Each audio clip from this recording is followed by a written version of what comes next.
Iyi ni radio BBC Gahuza Miryango.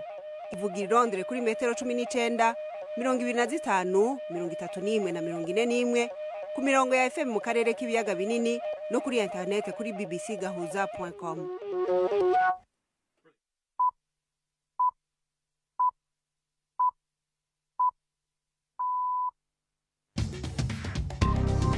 Ubu ni isaha 10 n'igice ku isaha mpuzamakungu ya GMT, isaha 12 n'igice mu Rwanda no mu Burundi, muri kumwe na Florentine Kwizera.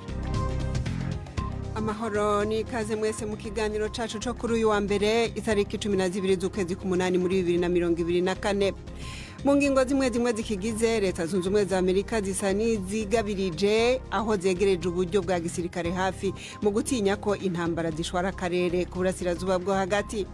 Muri Uganda bimaze kumenyekana yuko abantu 21 bahitanywe n'umusozi w'imicafu wahenutse mu mugwa mukuru Kampala.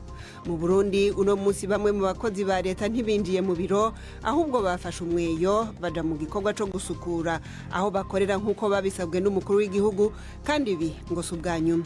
Tuzoraba turafashanya cyane n'ikigobuha kugira ngo kundwi tuze turegeranya imicafu yongera ishikana mu kibanza iyo micafu yagenewe. Turaja no mu Rwanda tuganira n'umuryango wibarutse abana bagera kuri 5 bafise ubumuga bw'uruhu, aho uretse guhangana n'ico kibazo c'ubumuga n'ibibazo by'ikumira ryo mu kibano bitaboroheye. Ku muryango byabaye kibazo ati ntabwo ari weho wamubyaye mwirukane, nuko bwo rero bitewe nuko nje twari dukundanye tuba gicibwa. Tubafitiye n'amakuru y'inkino muri iki kiganiro gihagarikiwe na Prudence Ngiyumva.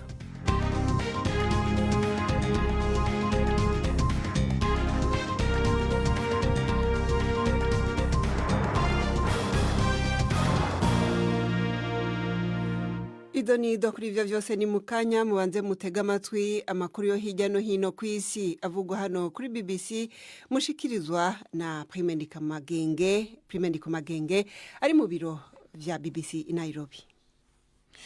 Igipolisi muri Bangladesh casuye mu bikorwa kikaba kirangije ihagarikwa ry'akazi cari catanguye kuva ku ndwi iheze igihe umushikiranganje wa mbere Sheikh Hasina yirukanwa. Abapolisi batonze ku kazi mu bituro amajana n'amajana hirya no hino mu gihugu bari basabye kwizezwa umutekano inyuma yaho abaharurwa mu mirongo biciwe mu kwihorwa kuba bakoresheje inguvu mu kurwanya imyerekano yo kuyamiriza leta. Abapolisi barenga 40 barishwe muri izo ntureka. Umutegetsi w'imfatakibanza wa Bangladesh Muhammad Yunus yavuze yuko ibiherutse kuba ari impinduka zakozwe n'abanyeshuri. Yagabishije yuko ingingo zitoroshe zimirije gufatwa. Imiriro yiyadukiza iriko irarandagata mu buraruko bushira ubuseruko bw'urwo mukuru w'Ubugiriki Athene, ubu iri kwiregereza ico gisagara ubwaco. Ingingo nshasha zo guhungisha abantu zafashwe mu turere turenga 10 mu ntara ya Attika. Inkuru ya Charles Haviland muyumva mwijuri rya Yvette Kabatesi. Serivise z'Ubugiriki zishinzwe kuzimya inkongi zemeza ko nubwo bakoze ibishoboka byose mu ijoro umuriro waturutse mu ishyamba mu majyaruguru y'uburasirazuba wakwirakwiye nk'umurabyo. Uriho urakongora uturitse impande nyinshi kubera imiyaga ifite imbaraga igenda ihindagura aho umuriro werekeza. Hamwe mu hafashwe ni ku musozi wa Penteri uzwiho kugaragara nk'ibibuye bitondekanye nk'ingazi, ndetse n'agace bifatanye nako gafite iryo zina mu nkengero z'umujyi wa Athene, aho ibitaro bibiri byimuwemo abari barwariyemo mu gitondo cya kare. Kuri ubu ikirere cyo mu bice bimwe by'umurwa mukuru cyuzuye imyotsi. Ku cyumweru ibihumbi by'abantu batuye mu mijyi no mu duce biri hirya harimo n'umujyi w'amateka wa Marathon bategetswe kuhava bakajya mu bice byizewe. Inkongi y'umuriro yagaragaye ahantu henshi yatangiye kuwa gatandatu itewe n'imiyaga ikomeye ndetse n'ubushyuhe bwinshi. Biteganijwe ko ibi bihe by'ubwoba bishobora kumara indi minsi myinshi.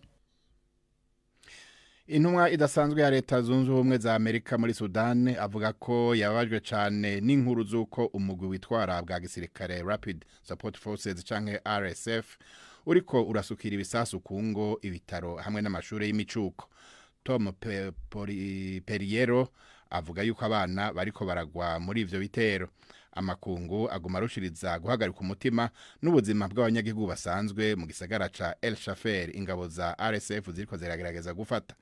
abantu barenga miliyoni 10 baramaze guteshwa izabo nayo inzara ikaba imaze gutangazwa mu gice ca Sudani. Aya makuru mwumva na ya BBC. Ibitigiri biguma biduga vy'abarusiya bariko barahungishwa ingo zabo mu gihe Ukraine bandanya igitero cyayo ca gisirikare ubu kimaze iyinga mu ntara ya Kursk.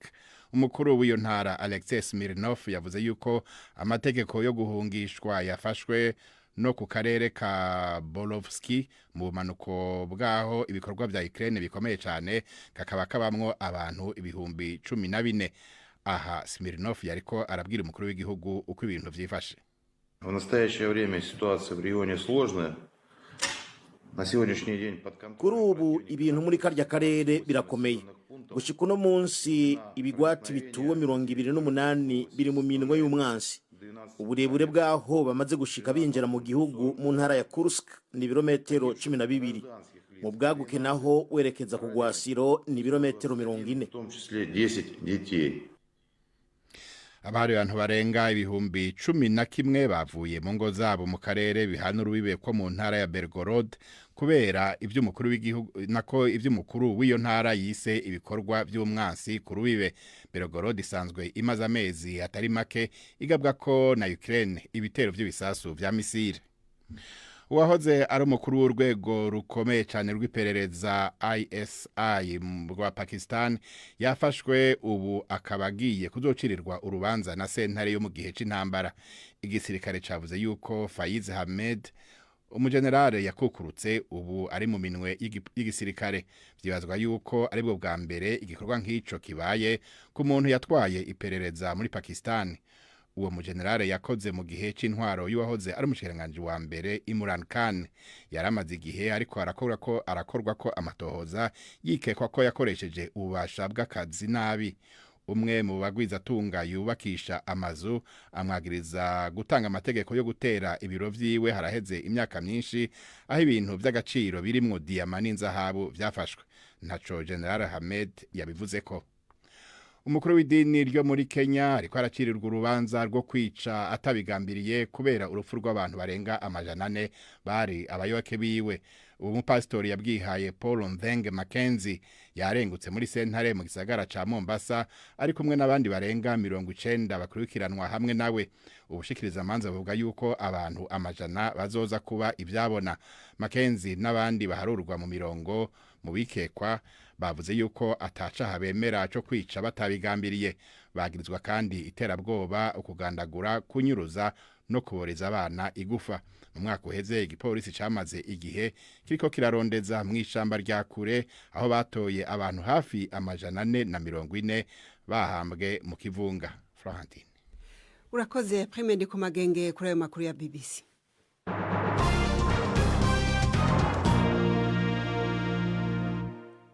Nongeye kubaha ikaze. Ubutegetsi bwa gisirikare bwa Leta Zunze Ubumwe za Amerika the Pentagon bumenyesha yuko umushikiranganje wo kwivuna abansi yatanguje mu karere k'uburasirazuba bwo hagati ibikorwa vy'ubwato bwa gisirikare bushobora kugendera munsi y'amazi bukifashishwa mu kugaba ibitero vya misile byaba ivyo ku butaka canke ku bundi bwato mu mazi. Yanategetse ubundi bwato bushobora kwifashishwa mu kugaba ibitero vy'indege ko bunyaruka kwegera ako karere mu maguru masha. Ibi bije nk'inyishu ku bwoba bw'uko injyane zishobora gukwiragira mu karere k'uburasirazuba bwo hagati inyuma yaho abategetsi bakuru bo mu mihari ya Hezbollah na Hamas biciwe. Mwijoro ryakeye Hamas yasubije ku twigoro twa Leta Zunze Ubumwe za Amerika two kurondera yuko ibiganiro mu nzira yo guhagarika intambara byokomeza, ivuga yuko nyabuna Israel ikwiye kugondozwa gukurikiza umumvikano usanzwe uri ku meza hagati y'izo mpande zombi. Inkuru ya Barbara Plate mwishikizwa na Siriake muhawe nayo. Ukwiyongera kw'igisirikare ca Amerika byerekana ishaka ryo gufasha gutabara Israel igitero cyose coza kivuye muri Iran. Iran yagiriza Israel kwicira uwahora arongoye ishami rya politiki ry'umuhari Hamas Ismail Haniyeh ku butaka bw'ico gihugu kikaba ciyemeje kwihora.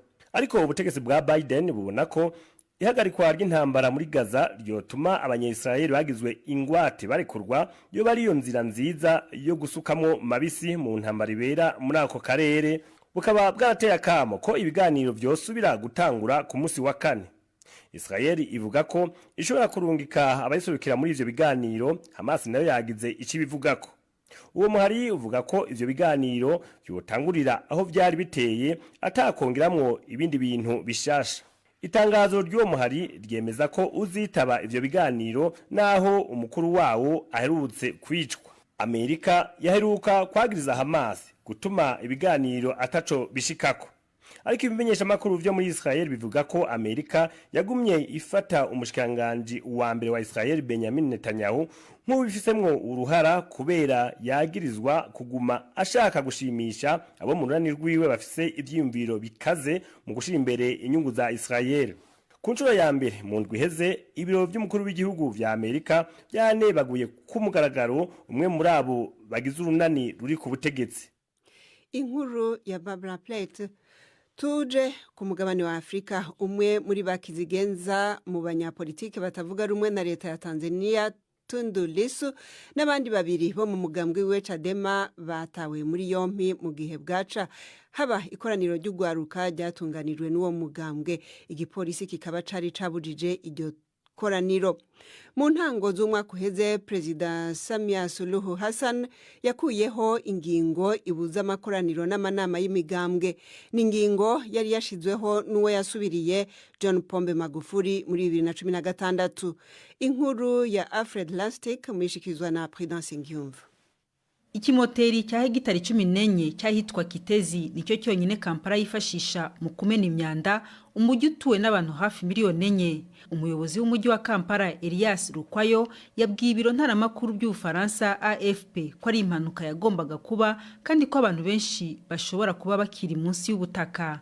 Bivugwa ko hashize imyaka myinshi abayobozi b'uyu mujyi bagerageza gushakisha ahandi hashirwa ikimoteri.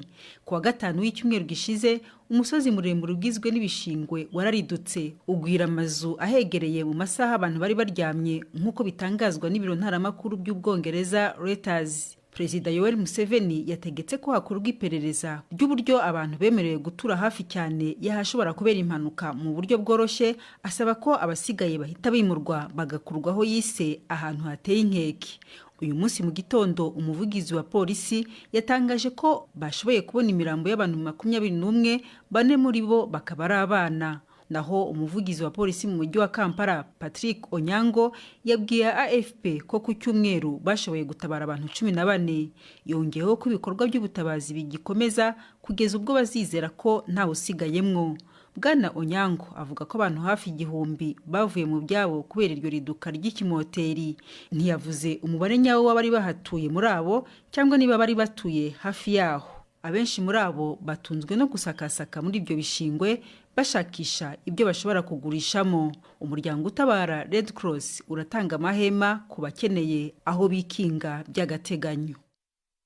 Muradutunga rero iyi nkuru umugenzi wacu Yvette Kabatesi ahejeje kubashikiriza. Ni inkuru nayo nababwiye mu ntanga ya Marara y'isanganya ryabaye muri Uganda, aho abantu bagera kuri 21 aribo bamaze kumenyekana yuko basize ubuzima mu irindimuka ry'ikirundo c'imicafu yari yabaye nk'umusozi mu mugwa mukuru Kampala. Ayo makuru akaba ava mu gipolisi akavuga yuko abajeje ubutambazi bariko barakomeza gucukura bizera yuko bashobora kubonamwo abo babarokotse. Muravyumvise rero, reka ubu naho dukubitire mu karere k'ibiyaga binini mu Rwanda, aho BBC gahuza miryango yagendeye umuryango ufise abana nk'abandi nubwo bavukanye ubumuga bw'uruhu bashobora kwiga bagatsinda iyo bahawe amahirwe, kandi barimo n'abafise icizere cyo kuzoshika muri kaminuza. Ibi bikaba byemezwa n'abavyeyi babibarutse n'abana bagera kuri 5 bafise ubumuga rero bw'ibara ry'uruhu bavukanye uruhu gwera, abo mu Kirundi twita banyamweru canke abanyamwema. Mu karere ka Musanze rero BBC gahuza miryango yagendeye umuryango wa Nduhungirehe wavutsemwo abana 5 bafise ubwo bumuga bw'uruhu, ariko ngo ntibyaboroheye kurera abo bana mu babanyi badasobanukiwe neza iby'ubwo bumuga. Gusa buhoro buhoro ngo ababanyi bagenda babakira uko basobanukirwa ko ubumuga nk'ubu mu bisanzwe bubaho. Ni inkuru twateguriwe na mugenzi wacu Jean Claude Mwambutsa. Uko hari n'igihe navaga wenda n'urugero najya nko kuvoma naza bambwiye nk'amagambo mabi nkaza nacitse intege nkumva sinzasubira wenda no kuvoma ariko nyine kubera amagambo meza. Ndi mu murenge wa Nkotsi w'akarere ka Musanze. Uwo mwana w'umukobwa ni Akimanizanye Sandrine w'imyaka 18 wavukanye ubumuga bw'uruhu. Nk'ikibazo tugira mu ishuri nk'ubu ntabwo dushobora kureba kure cyane, nshobora kujya imbere ku kibaho imbere cyane hakaba batabyakiriye neza akavuga ati n'ikiva imbere kiri kudukingiriza, hari abakumva hari n'abatakumva. Ageze mu mwaka wa 6 w'amashuri yisumbuye ni uwa kabiri mu muryango w'abana 9 barimo 5 bavukanye ubumuga bw'uruhu. Mu babyeyi be nta numwe ufite ubumuga, cyakora nibo bababajwe cyane n'ivangura ryakorewe uyu mukobwa.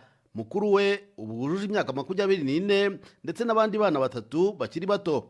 Duhungirehe Feliciani niwe se w'aba bana. Ku muryango byabaye ikibazo ati ntabwo ari we wamubyaye mwirukane, nuko bwo rero bitewe nuko nje twari dukundanye tuba gicibwa, ariko twege turakomeza dushingira hamwe tugumana ibyo bibazo bavuga dufite nkahangana n'ibyo bibazo nyine tukihanganirana tugafatanya ubuzima. Mu bihe nk'ibi ababyeyi b'abagore nibo bakunze kwibasirwa n'imiryango baregwa ko ari bo ba nyirabayazana. Gusa kuri Akingeneye ngo yishimira cyane ko umugabo we yamubaye hafi. Yaraduhahiye aratugaburira kandi noneho babana ntababone nk'uko abandi bari kubita ngo ni inyamaswa, ni ibintu bavuga ko ntari umubyeyi nk'abandi, naheka bakavuga bati suri yahetse iki, n'abandi konsa nicaye ugasanga uhanyuze wese arashungiye ngo terure ya mwana. Rwose namushimira yarakoze. Tugarutse kuri Sandrine avuga ko afite inyota yo kwiga ndetse ngo yumva ubumuga bwe butazamubuza kuba umuntu ukomeye. Ndamutse mbonye ubushobozi pe nakiga na kaminuza zose nkazirangiza. Nenge niga mege numva wenda nazaba nka manager. Ikibazo cy'ubukene bw'umuryango ariko ngo gishobora kuzamubera inzitizi nk'uko bivugwa na se. Mukuru we w'imyaka 24 ubu yiga muri kaminuza, ariko nawe yabishoboye kubera inkunga y'abagira neza. Mbona kugira ngo abigereho bitoroshe cyane ko imbogamizi ntabwo waje kwishura utararyishura, ntabwo wagera muri university utabona na gari ha segonderi. Na segonderi no kugenda ndapfundikanya yahabishobora yahagera nk'uko yabikubwiye mu ndotozi, ariko imbogamizi n'ubushobozi. Nubwo uvuga ko umwana ufite ubumuga bw'uruhu nta watandukaniye n'abandi, umuryango Nduhungirehe uvuga ko bitoroshye kurera abana bafite ubumuga cyane iyo bakiri bato nk'ababo. Ngo bisaba kutabava iruhande kuko izuba ryinshi ribakubise igihe gito rishobora gutuma barwara byabajyana no mu bitaro. Ngo bakenera isuku nyinshi ndetse no kubwirwa amagambo y'urukundo kuko abatitaweho bashobora gukurizamo kwiheba ndetse no kwishyira mu kato kiyongera kuko bahabwa n'abandi. Jean Claude Mwambutsa, BBC Gahuza Miryango mu karere ka Musanze. Arakoze Jean Claude Mwambutsa, akaba dushikanye ku isaha imwe iburi minota 12 mu karere k'ibiyaga binini.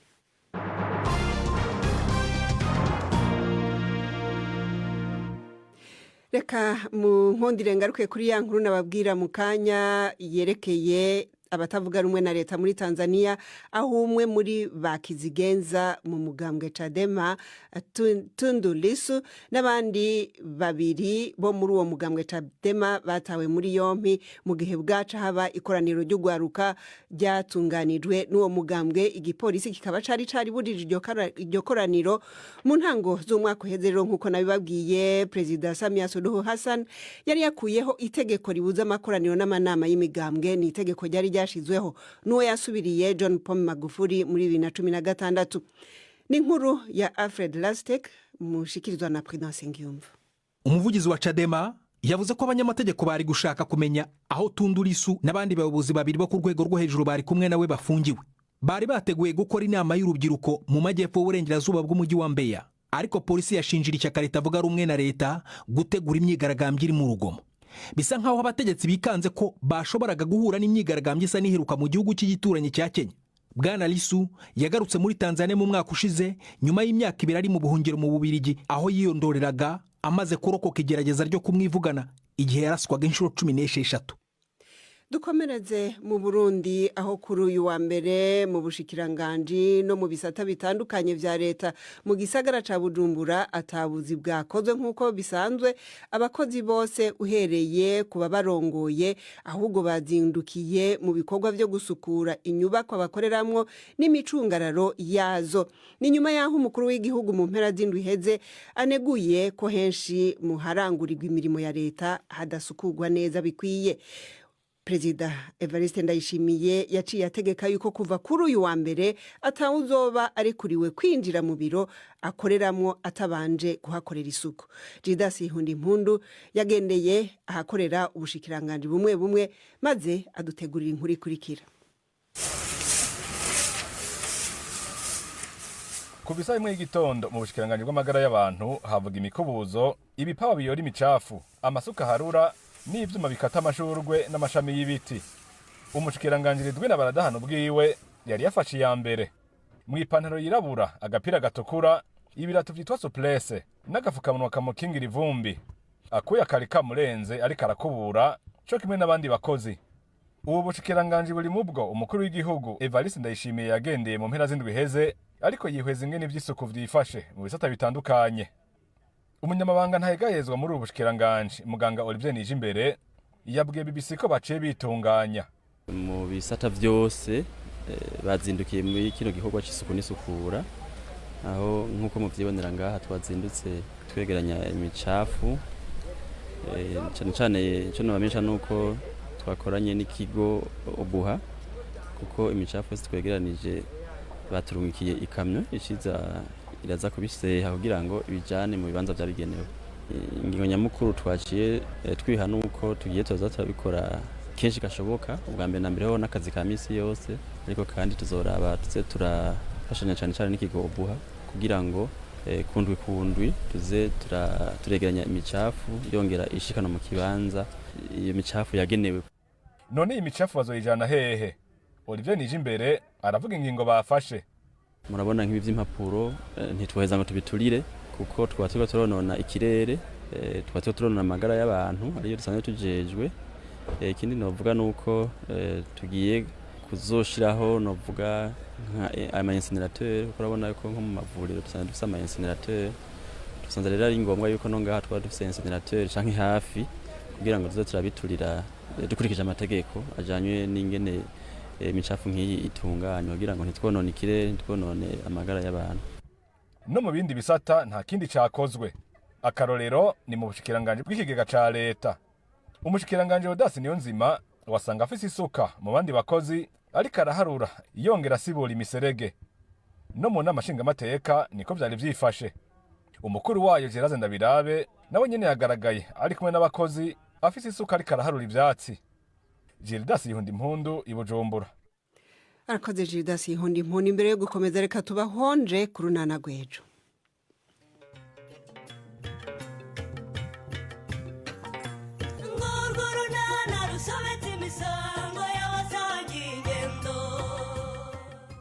Mu kiganiro runana cyo kuri wa kabiri twabateguriye yewe cyane rwose. Chris nawe umurebye inyuma ubona yitonda atavuga pe, ariko yagera mu bikorwa bihuza urubyiruko ugira ngo bamuhinduye rwose si Chris usanzwe. Ese ubundi ubwo we ntazaba harimo we? Chris yabangamirwa no kubura umwanya gusa. Naho buri rwose igihe cyose afite umwanya kwifatanya natwe nta bitekerezaho kabiri. Ariko we ubundi byanye bigeze. Ni 12:45 kuri BBC. Ntimuze mutangwe rero ejo reka unaho duha ijambo Ive Bucana yabateguriye amakuru y'inkino. Imikino kuri BBC gahuza miryango. Mwireho neza amakuru y'imikino nyahere mu mikino Olympique yarayishojwe mu mujyi wa Paris mu France. Sifani Hassan wo mu Holandi yegukanye umudari wa zahabu muri marato y'abagore yabaye ejo ku cyumweru ku munsi wa nyuma. Uyu mugore w'imyaka 31 yatangiye kwiruka cyane muri metero 200 za nyuma agera ku murongo aca gahigo ka Olympique akoresheje amasaha 2 iminota 22 n'amasegonda 55. arusha amasegonda 3 umunya-Ethiopia-kazi Tixi Asefa. Intsinzi ya Hassan yaje nyuma y'iminsi 2 gusa yegukanye umudari wa bronze cyangwa se umuringa muri metero 10,000 n'iminsi 6 nyuma yo kwegukana umudari nanone wa bronze muri metero 5,000. Muri uku gusiganwa marato u Rwanda rwari ruhagarariwe na Mukandanga Clementine yabaye uwa 77 mu bakinnyi 80 bari muri iryo siganwa. Mu bagabo kuwa gatandatu umudari wa zahabu muri marato wegukanywe n'umunya-Ethiopia Tamira Titola, nawe waciye agahigo k'imikino ya Olympique akoresheje amasaha 2 minota 6 n'amasegonda 26. Yesheje umuhigo wari ufitwe na Samuel Wanjiru wo muri Kenya muri 2008 yakuyeho amasegonda 6. Umubirigi Bashir Abdi yarangije ku mwanya wa 2 naho Benson Kipruto wo muri Kenya yabaye uwa 3. Hagati aho ariko umunya-Kenya Eliud Kipchoge ufite imidari 2 ya zahabu mu marushanwa yabanje ya Olympique yatengushye abakunzi be kuko atabashije kurangiza isiganwa. Umunya-Kenya w'imyaka 39 wageragezaga kuba uwa mbere wegukanye isiganwa rya marato inshuro 3 zikurikiranye mu mikino Olympique yavuyemo hasigaye ibirometero birenga 10. Mu mpira w'amaguru muri iyo mikino Olympique ikipe ya Espagne niyo yegukanye umudari wa zahabu itsinze Ubufaransa ibitego 5-3 umukino wamaze iminota 120. Espagne yegukanye zahabu ya Olympique ku nshuro ya mbere kuva mu 1992. Espagne rero ikomeje kuyobora umupira w'amaguru w'Uburayi hashize ukwezi kurenga batwaye igikombe cy'Uburayi batsinze Ubwongereza ku mukino wa nyuma. Batsindiye kandi igikombe cy'abatarengeje imyaka 17 cy'Uburayi mu kwezi gushize. Ni mu gihe ikipe y'abagore yazamuye igikombe cy'isi umwaka ushize. Imikino Olympique rero yarangiye Amerika ariyo ifite imidari myinshi ku giteranyo cy'imidari 126 irimo 40 ya zahabu, ikurikiwe n'Ubushinwa bufite 91 irimo 40 ya zahabu. Kenya niyo izi imbere mu bihugu bya Afrika, iri ku mwanya wa 17 muri rusange n'imidari 11 harimo imidari 4 ya zahabu. Andi makuru y'imikino, Manchester City niyo yegukanye igikombe cya Community Shield nyuma yo gutsinda mukeba wayo Manchester United kuri za penalty 7-6. Amakipe yombi yari yarangije iminota 90 nganya igitego 1-1. Umukino wabereye ku kibuga cya Wembley kuwa gatandatu. Iki gikombe gihuza ikipe yatwaye igikombe cya Champions ariyo City ni yatwaye igikombe cya FA ariyo Manchester United. Umukino w'iki gikombe ubanziriza itangira rya shampiyona izatangira kuwa gatanu. Manchester United ikazahura na Fulham. Soreze kuri iyi nkuru ivuga ko ikipe yo mu Butaliyani Fiorentina yasinyishije David De Gea wahoze ari umunyezamu w'ikipe ya Manchester United.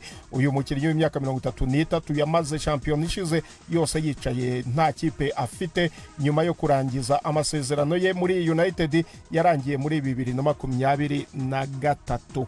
Ni kuri iyi nkuru sorejeho amakuru y'imikino nari nabateguriye. Gendi Yves Bucyana.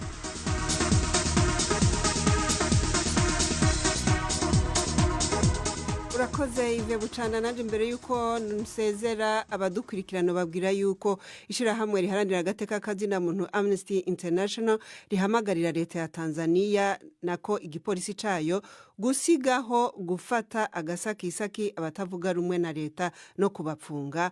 Ibi bikaba bibaye kuva aho bimenyekaniye yuko kuva ejo ku munsi w'Imana abakuru mu mugambwe Chadema utavuga rumwe na leta bamaze gutabwa muri yompi. Muri abo hakaba harimo umukuru w'umugambwe Freeman Mbowe n'icegera ciwe Tundu Lissu, bose bakaba barigeze guharanira ikibanza c'umukuru w'igihugu.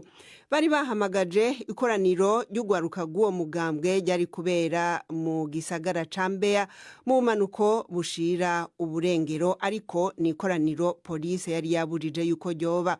Tukabwira yuko President Samia Suluhu Hassan mu mwaka uheze yari yakuyeho itegeko ribuza imigambwe gukoranya amakoraniro ndetse n'ayandi manama y'imigambwe.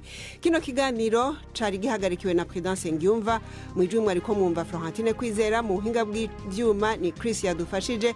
Turabashimiye rero mwese abahisemwo BBC gahuza miryango, mukomeze kugira ibihe byiza.